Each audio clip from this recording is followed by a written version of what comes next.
Talcher बलंडा निकटस्थ Neelkantheshwar degree महाविद्यालय युक्त 3 कला विज्ञान और वाणिज्य विभाग विद्यार्थी मानकर प्रथम गृह प्रवेश कार्यक्रम अनुष्ठित हो जाइछि। सभारे महाविद्यालय अध्यक्ष सभापतित्व करथिले। अध्यक्ष डॉक्टर जेना दिग्दर्शन पर ओडिया विभाग मुख्य डॉक्टर दीपक कुमार प्रधान विद्यार्थी भविष्यत मार्गदर्शन देवा सह धन्यवाद अर्पण करथिले।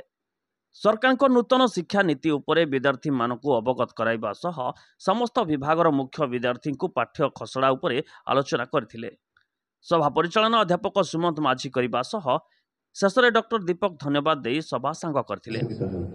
प्रणाम जनैबी आज युक्त 3 कला विज्ञान वाणिज्य विभाग रे प्रथम प्रवेश मुख्य प्रवेश स्वागत समारोह महाविद्यालय अध्यक्ष डॉक्टर बलभद्र जेना महोदय मंच में उपस्थित थिबा मोर गुरुजी गुरुमा तथा आम महाविद्यालय अध्यापक अध्यापिका एवं तत्सहित मो धन्यवाद जनैबी ग्रीष्मर अनुकूल परिस्थिति नथिबा सत्वे पाखापाखि 1 घंटारू ऊर्ध्व समय धरी बसिथिबा इशांति तथापि मो अल्प कहूछि मो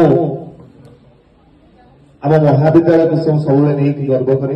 आम महाविद्यालय छात्र छात्री मान विभिन्न जगार विभिन्न समय पदोन्नति हुए कहीं जदि युव समाज छात्र समाज निश्चित भाव एक जत्नशील समाज गठन करिबारे मुख्य भूमिका ग्रहण करथाय। तुमे माने हेले युवक युवती वर्तमान समय होछि तुमे माने समाज को गढ़िबो तुमे जेमिति। Bureau report Angul live.